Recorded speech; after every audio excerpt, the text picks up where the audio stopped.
Graça e paz, meu amado irmão, graça e paz, minha amada irmã. Seja mais uma vez bem-vindo aqui ao nosso canal, nessa terça-feira, 14 de março de 2023. É uma alegria, é um privilégio, é muito bom ter você aqui conosco nesse trabalho que já vai há 2 para quase 3 anos já e tem sido uma bênção. A resposta, o feedback que os irmãos e as irmãs me dão sempre nos impulsiona, sempre nos fortalece para que a gente continue aí a fazer a obra, para que a gente continue a pregar o evangelho, sabendo que através dessa ferramenta maravilhosa que é o YouTube, que é a internet, o evangelho chega e alcança todo mundo. Muito bem-vindo então. Vai deixando aí o seu boa noite, escreve aí no chat boa noite, aqui nos comentários também escreva o seu boa noite, aquilo que a mensagem está te falando, diga amém. É para você utilizar e compartilhar também. E não se esqueça de se inscrever aí no nosso canal se você ainda não está inscrito e nos ajude compartilhando essa palavra, divulgando o canal para que a gente possa alcançar o alvo de 1000 inscritos até o final desse ano. Tá certo? Então, conto com a sua grande ajuda. Sem você, eu não consigo.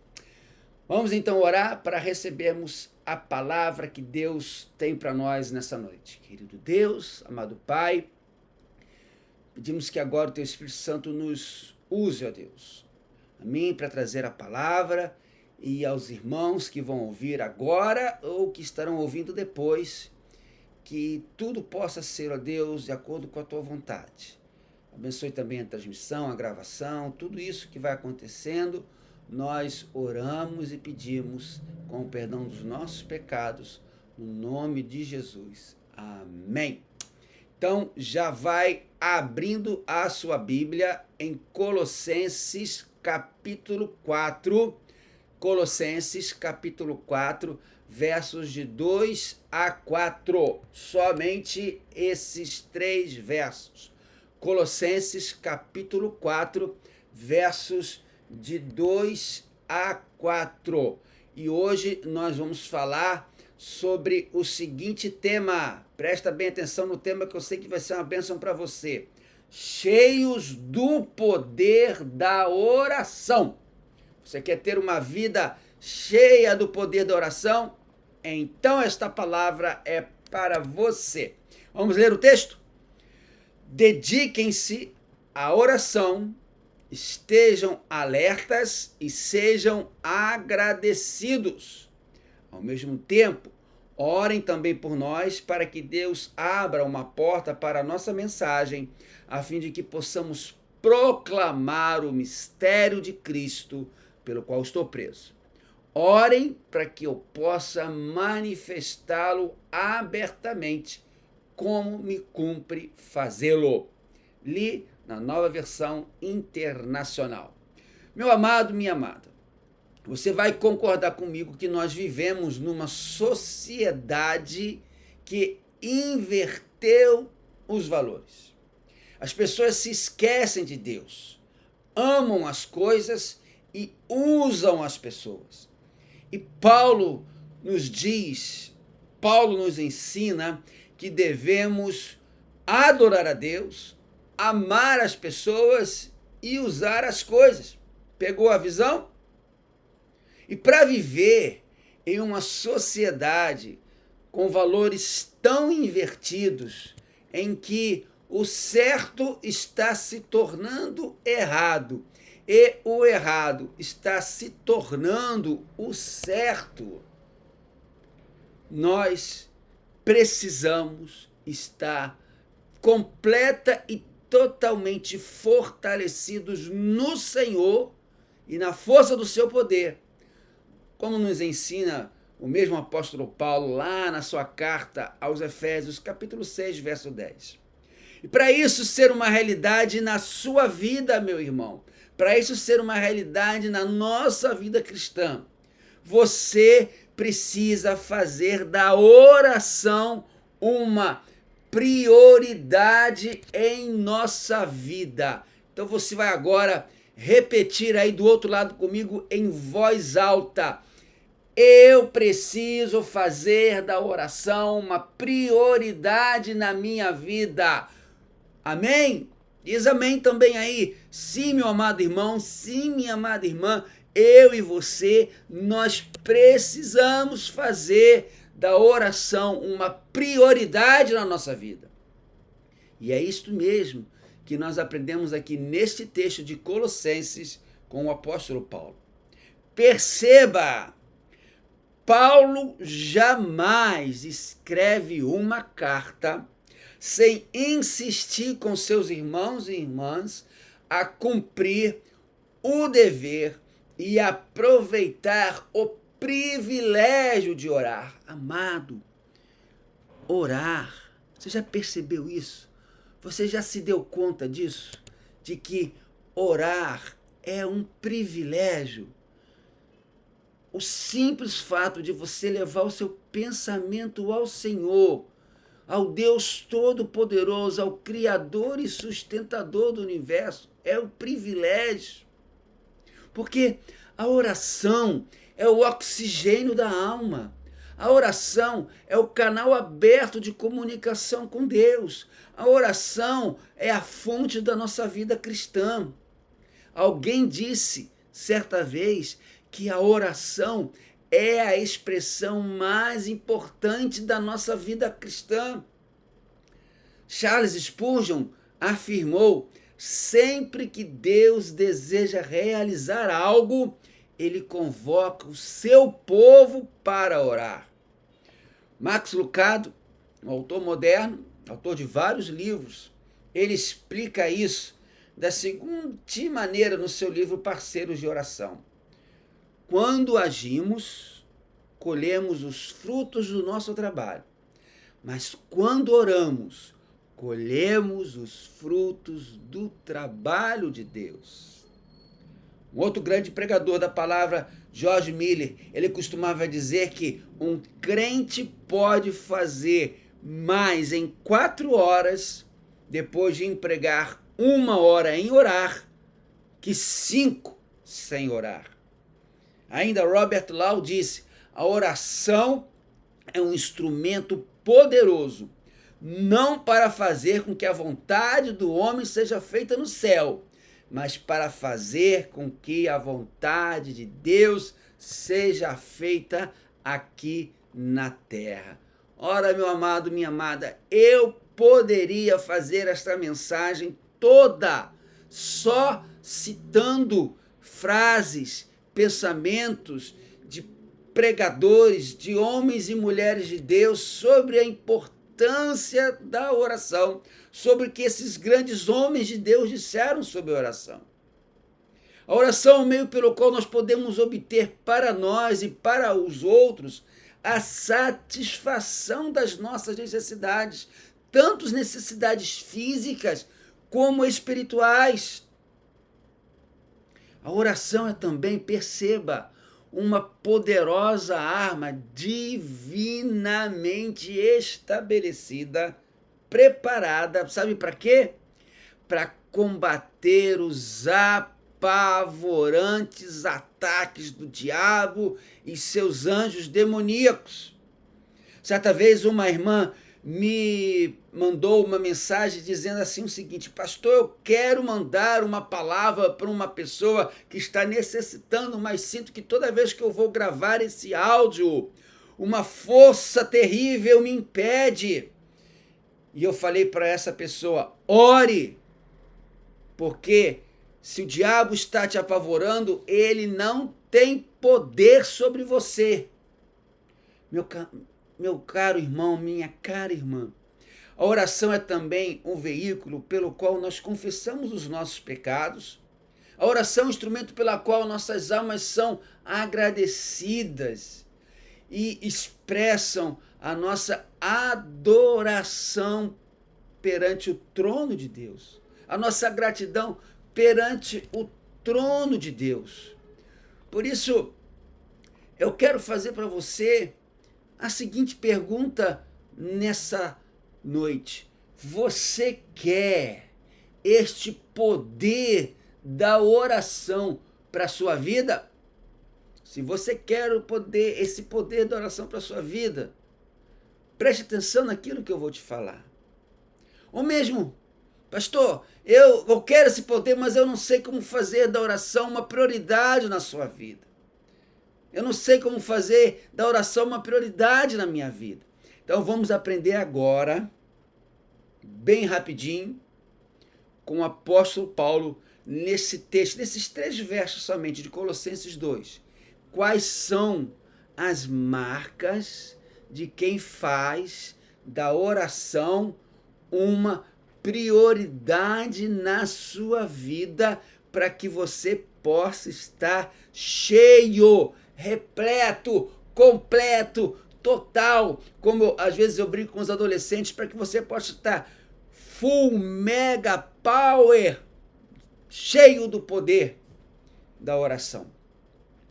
Primeira marca, para que você possa estar cheio do poder da oração e fazer da oração uma prioridade na sua vida. A sua oração, como Paulo diz aqui, tem que ser perseverante. Repete aí comigo. A minha oração tem que ser perseverante. Confere comigo o verso 2 de Colossenses 4, a primeira parte.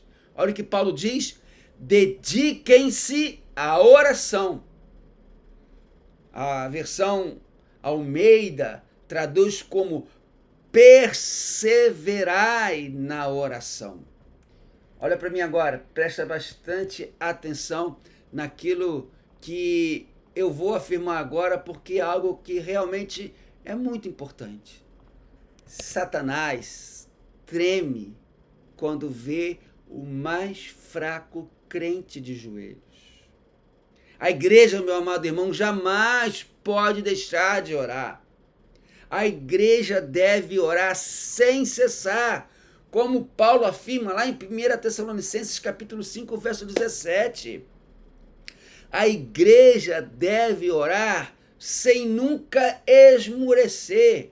A igreja deve orar sem nunca desanimar, como ensina Jesus em Lucas capítulo 18, verso 1. Então Jesus contou aos seus discípulos uma parábola para mostrar-lhes que eles deviam orar sempre e nunca desanimar. Entendeu? Orar sempre e nunca desanimar. A igreja primitiva perseverou unânime em oração.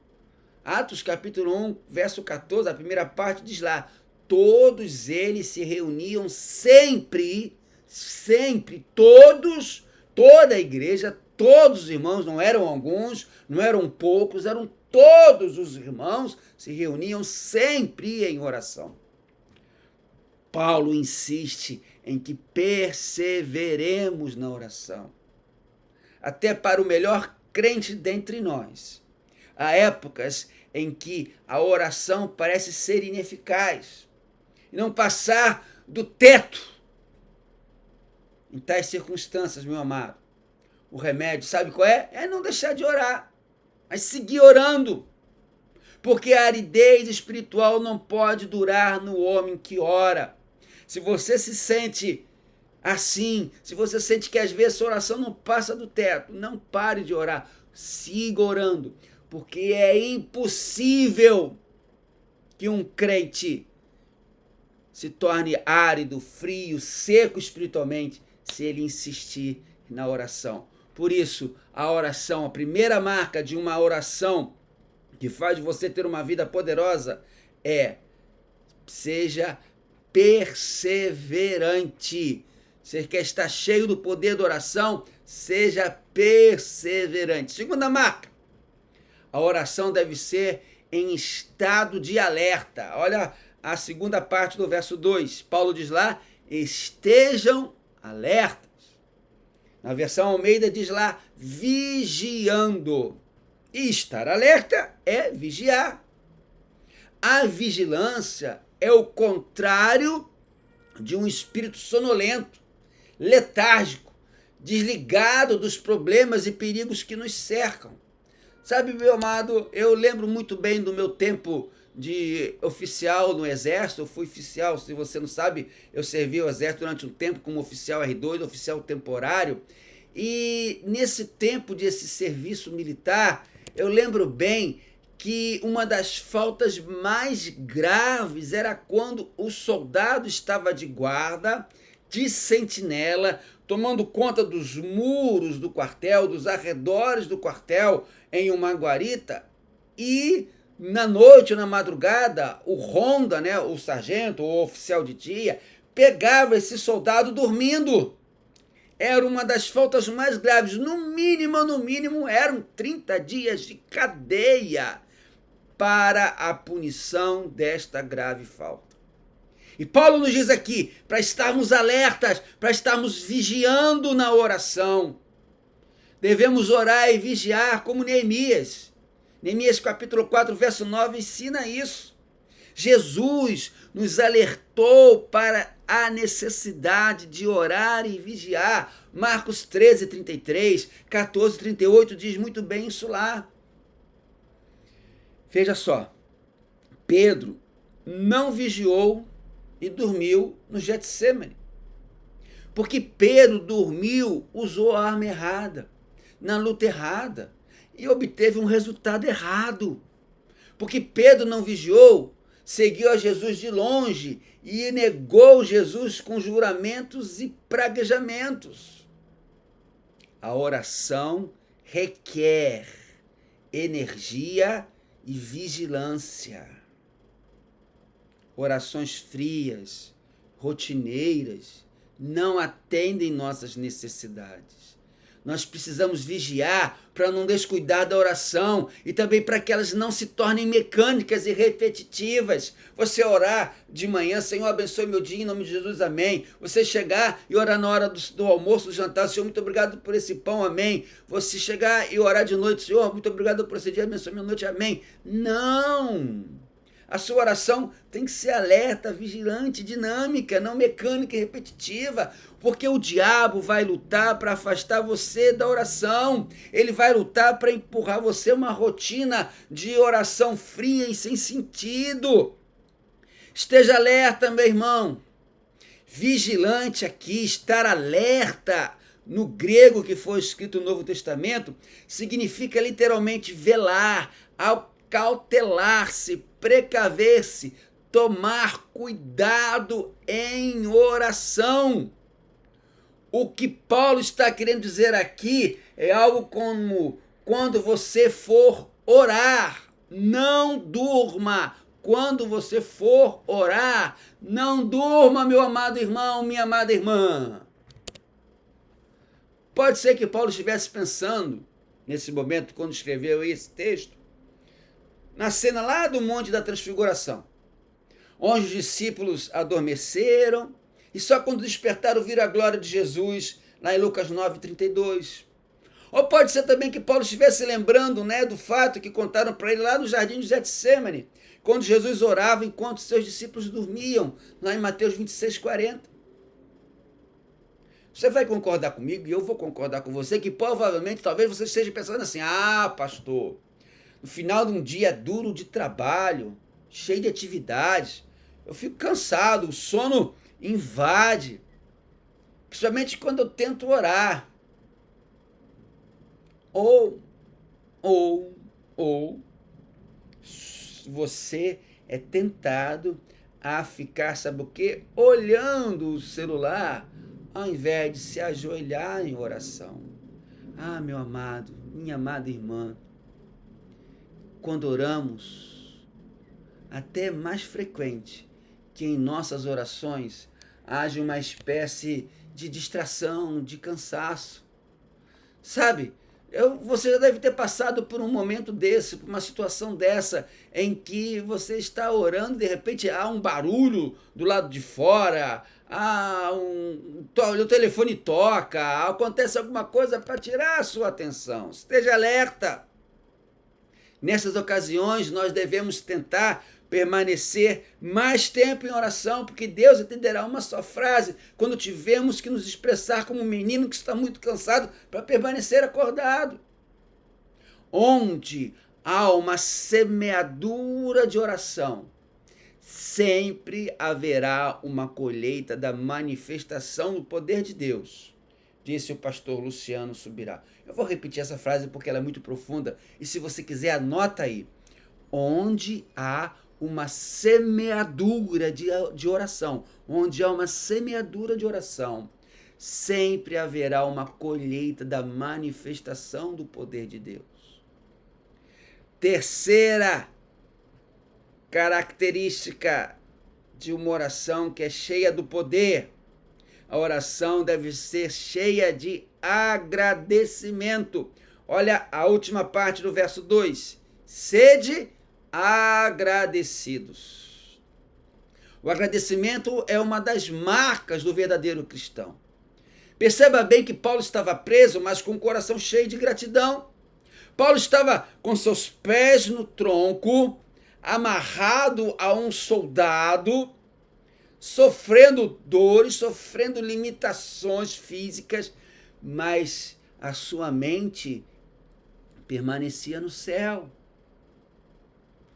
Nada destrói mais a vida de oração, nada destrói mais uma vida de oração do que a reclamação, do que a murmuração. Paulo estava ali preso com os pés esticados ao máximo naquele tronco, mas a mente dele permanecia no céu. Ele diz: sejam perseverantes na oração e sejam agradecidos. Meu amado, nada destrói mais a vida de oração do que fazer reivindicação, fazer exigências indevidas. Quando eu tinha a loja, quem é membro da igreja sabe bem, durante 20 anos eu tive um comércio e na frente da minha loja havia um ponto de ônibus, então duas mulheres conversavam ali bem dentro da loja praticamente, esperando o ônibus, e eu não tinha como não vir, porque elas falavam altas, eu estava ali no balcão, e elas conversando sobre oração, sobre isso, sobre aquilo. Uma delas falou a seguinte frase que até hoje eu não esqueci. Ela falou o seguinte: olha, mas se Deus é Deus, Ele vai me dar essa bênção. Percebeu, meu amado, o que ela falou? Se Deus é Deus, Ele vai me dar essa bênção. Ora, meu querido, isso aí é uma reivindicação, uma exigência indevida. Você não tem que botar Deus na parede quando ora. Vocês têm que ter uma vida agradecida de oração. A confiança e o agrado na soberania e na providência de Deus nos faz descansar. Quando você descansa na soberania e na providência de Deus, você descansa. E os seus lábios são orações de louvor. Olha para mim agora, presta bastante atenção naquilo que eu vou falar. E se quiser, anota também essa frase aí. O louvor não é resultado da vitória, mas a causa da vitória. Quando louvamos a Deus, Deus derrota os nossos inimigos. E não sou eu que está falando isso não. Segundo Crônicas, capítulo 20, verso 22, diz lá: quando começaram a cantar e a entoar louvores, o Senhor preparou emboscadas contra os homens de Amon, de Moabe e dos montes de Seir, que invadiram Judá, e eles foram derrotados.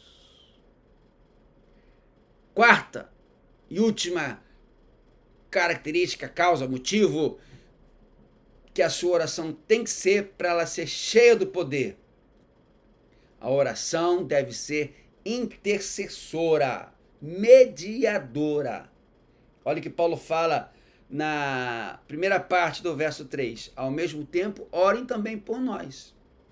O que isso está significando? Paulo está pedindo para orar por ele. Mas preste também atenção no que Paulo pede. Ele está preso, prestes a ser julgado, a ser condenado, a ser morto, com as pernas presas num tronco, esticadas até o máximo, com um soldado preso a ele 24 horas por dia. E Paulo pede que ore por ele, mas ele não pede tanto que ore por si mesmo. Paulo pede pela obra. Paulo pede por seu ministério. Paulo pede por tudo aquilo que está relacionado à pregação do evangelho. Por isso a oração deve ser intercessora.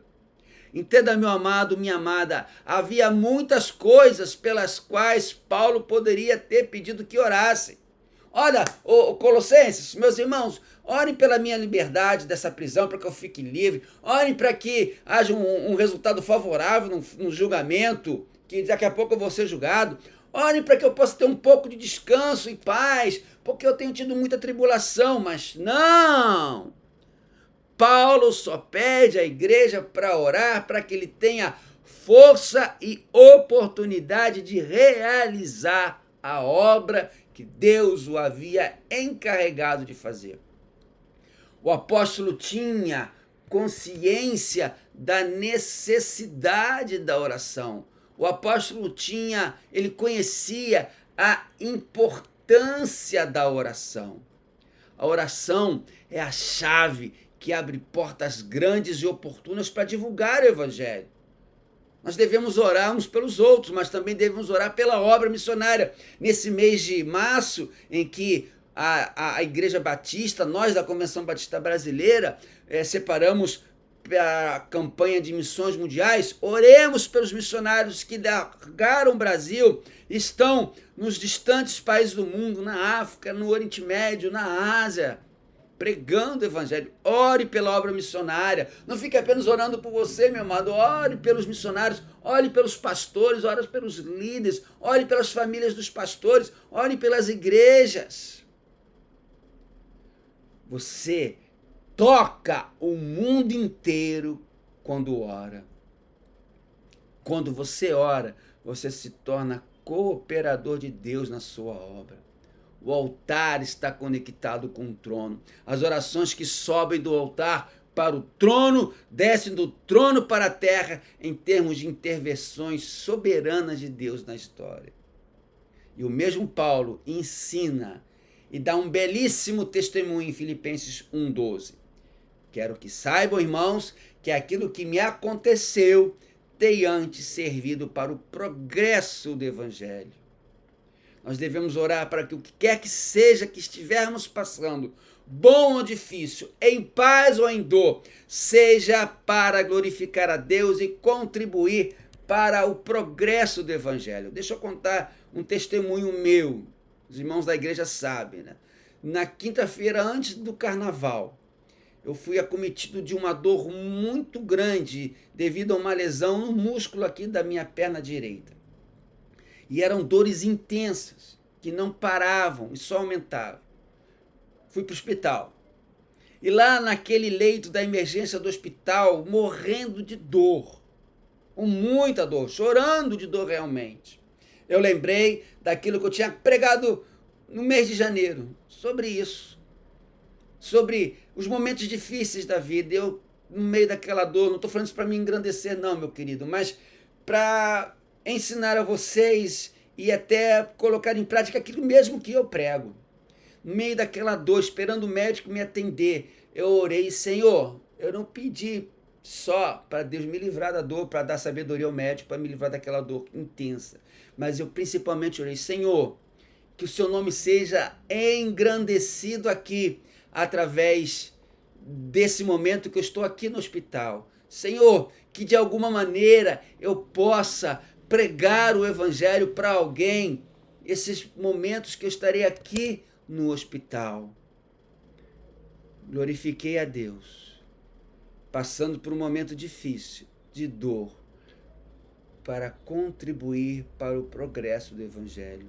Por isso que a oração tem que ser uma oração intercessora, mediadora. Um homem nunca trabalha tanto e tão eficazmente como quando está de joelhos na presença de Deus. Concluindo, terminando, finalizando, Paulo fez da cadeia o seu púlpito e disse para a igreja que quando ele orava em seu favor, quando ela orava em seu favor, estava como que se associando a ele no ministério da pregação. E eu vou terminar contando uma história real que há pouco tempo atrás contei aqui mesmo. Mas ela é tão maravilhosa que, se você lembrar dela, vai concordar comigo que vale muito a pena ouvi-la. E você nunca ouviu, vai também achá-la maravilhosa. Era comum os seminaristas, na segunda metade do século XIX, irem conhecer o pastor inglês Charles Haddon Spurgeon, que eu sempre cito aqui, você já até ouviu hoje mesmo uma citação de Spurgeon. Spurgeon era conhecido como o príncipe dos pregadores e era pastor do Tabernáculo Batista de Londres. Então, eles visitavam o grande pregador para aprender como ganhar almas. O templo em que Spurgeon pregava possuía um sistema de aquecimento para justamente aquecer o edifício durante o inverno, como acontece nos países do hemisfério norte, na Inglaterra está lá bem perto, né, e muito frio, neve, essa coisa toda mais. Bom, ocorreu que um dia de verão muito quente, alguns seminaristas chegaram mais cedo para conversar com o Spurgeon, para ouvir o grande evangelista. Ao chegar, Spurgeon foi logo ao encontro deles e depois de saber que eram seminaristas e se tratavam de futuros pastores, convidou os seminaristas a conhecer, sabe o quê? Não o templo, não o gabinete, não a biblioteca, mas o sistema de aquecimento da igreja. Os seminaristas olharam um para o outro e pensaram, bom, esse não era o melhor programa num dia quente como aquele. Mas, dada a insistência de Spurgeon, os jovens aceitaram. Foram passando por algumas portas, foram descendo e chegaram em um salão que ficava embaixo do salão de culto. E sabe o que encontraram lá? Havia cerca de 700 pessoas orando, clamando a Deus pelo culto, pelas visitas e pelo pastor Spurgeon, que estaria pregando dentro de alguns instantes. E Spurgeon fala o seguinte: vejam, futuros pastores, este é o verdadeiro sistema de aquecimento da nossa igreja. Não é de se admirar, meu amado, minha amada, que até hoje Spurgeon, chamado de o príncipe dos pregadores, é o pregador mais citado em todo o mundo e que Deus, sobretudo, o abençoava com tanto poder quando ele pregava a palavra. Você tem aproveitado as adversidades, as dificuldades, os momentos infelizes da vida para pregar a palavra? Paulo ganhou os soldados da guarda pretoriana para Cristo enquanto ele estava na prisão. E você tem orado para que isso aconteça? Meu amado, minha amada, a ordem é: faça da oração uma grande prioridade de sua vida. Como? A sua oração deve ser perseverante. Segundo, a oração deve ser em estado alerta, vigilante. Terceiro, a oração deve ser cheia de agradecimento. E quarto, a oração deve ser intercessora. Perseverante, vigilante, agradecida, intercessora. Fazendo isso, você fará da oração uma grande prioridade na sua vida e a sua oração será cheia do poder. Minha oração com essa palavra é que você tenha uma vida de oração poderosa para a honra e glória de Deus, pois Deus tem mais para nos dar do que aquilo que nós temos para lhe pedir. Que Jesus nos abençoe. Amém. Amém, amém. Terminamos. Muito obrigado aí pela sua presença e termino. Cadê o negócio aqui? Funciona, meu? Ah, funcionou. Se inscreve aí no meu canal se você ainda não se inscreveu. Ative aqui as notificações. Compartilha para que mais e mais pessoas possam ser alcançadas, irmãos, e o evangelho seja pregado. Você sabe muito bem, eu ensino isso direto lá na igreja. Falta o quê para Jesus voltar? O evangelho ser pregado no mundo inteiro. E através desta ferramenta aqui, que é o YouTube, que é a internet, o evangelho pode ser pregado no mundo inteiro. Todos os lugares em que se fala português, essa mensagem chega. E como é que eles vão conhecer? Se você compartilhar, se você se inscrever, se você levar pessoas a se inscreverem no canal, porque quanto mais pessoas inscritas, mais visualizações, mais o YouTube vai entender que a mensagem, que o vídeo é importante e vai oferecer para pessoas que não são inscritas no canal. Por isso que eu insisto tanto para que você nos ajude ao crescimento desse canal. Tá bom então? Vamos orar para terminar? Que o amor de Deus, o nosso Pai, a graça salvadora de Jesus Cristo, Filho, nossa meiga esperança e as consolações do Espírito Santo esteja com cada um que ouviu essa mensagem agora e que ouviu depois, desde agora e para todos sempre. Amém, amém e amém. Uma noite feliz, uma noite de paz, um restante de semana de vitória para a honra e glória do Senhor. Se Deus permitir, terça-feira que vem, dia 21 de março, estamos de volta. E se você é membro da igreja, aparece lá na Igreja Batista da Prata. Se você não é, também aparece lá, Rua Carlos Ribeiro Costa, 217, Prata Centro, Nova Iguaçu, aqui no Rio de Janeiro, às 10 da manhã e às 18 horas. Tenho sempre uma palavra abençoadora esperando por você. Uma noite feliz, uma noite de paz e fiquem com Jesus. Tchau!